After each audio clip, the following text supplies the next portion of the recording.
یہ ہندی تقریر کے لیے عزیزہ مدیحہ عبد المنان ہندی تقریر کے لیے تشریف لے آئے۔ مدیحہ عبد المنان مائک پر یہی وہ بچی ہے جس نے ضلع ٹاپ کر کے پورے ضلع میں ایک نام کمایا ہے، اپنے ماں باپ کا نام روشن کیا، ادارے کا نام روشن کیا ہے۔ مائک پر عزیزہ مدیحہ عبد المنان۔ السلام علیکم ورحمۃ اللہ وبرکاتہ۔ آدरणीय महोदय, शिक्षकगण, निर्णायकगण एवं प्रिय साथियों, आज के शुभ अवसर पर मैं जिस विषय पर भाषण करूंगी वो है इस्लाम शांति का धर्म। शांति को अरबी भाषा में अमन कहते हैं।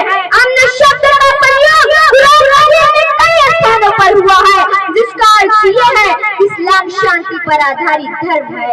इस्लाम की दृष्टि में मानव जीवन का सम्मान इतना महत्वपूर्ण है कि किसी एक व्यक्ति की या कानून हत्या को सारी मानवता की हत्या सिद्ध किया है।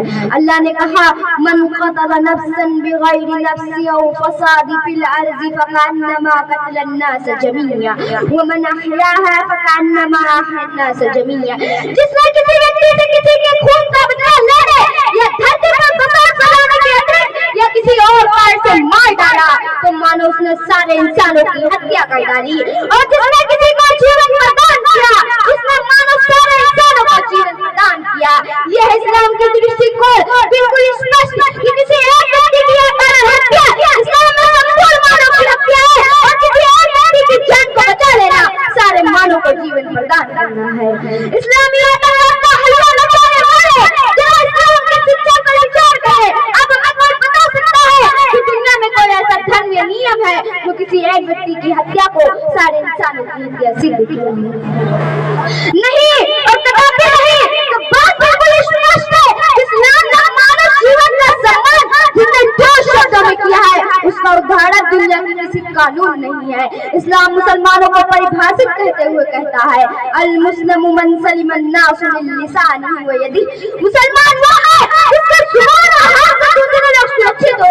शांति दूत मोहम्मद सल्लल्लाहु अलैहि वसल्लम शांति कितनी प्रिय थी जिसका व्यवहारिक नमूना देखना हो वही जैसे पहले आप सल्लल्लाहु अलैहि वसल्लम की जीवन पर एक दृष्टि डाली जाए।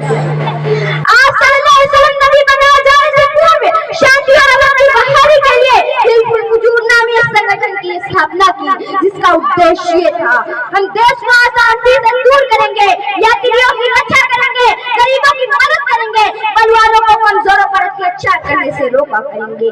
जब आपको नबूवत से सम्मानित किया गया तो आतंकवादियों का आतंक अपने चरम पर पहुंच गया। आप और आपके साथियों पर तरह तरह के अत्याचार किए गए। कुछ को गरम रेत से निकाला गया, कुछ को आगों के अंगारों में हराया किया गया। आपको अपनी मातृभूमि तक छोड़नी पड़ी, किंतु आप अपने शत्रुओं पर विजय पाने के बाद अमन का परवाना बांट रहे हैं। अल्लाह अल्लाह कुर्बान जाए आपके दुश्मनों के हित में आपकी जमा पर आपका ऐलान होता है, तुम्हारी आज कोई पकड़ नहीं होगी, तुम सब मुक्त हो। मेरे भाइयों, इस्लाम और शांति का वो महत्वपूर्ण संदेश है जो ऐसे लोगों का गठन करता है जो अमन पसंद हो, वो अमन शांति की रक्षा करे। मुस्लिम कौम हर युग में और हर स्थान पर अमन पसंद होती है, शांति की स्थापना के लिए जीती है और उसी के लिए मरती है। इसलिए इस्लाम न मानने वालों को आतंकवादी नहीं कहा जा सकता और अगर हो जाए तो उसे स्वीकार नहीं किया जा सकता। अब आखिर में प्रार्थना करती हूँ कि अल्लाह हमें अमन और शांति की प्रेरणा दे। आमीन सुम्मा आमीन।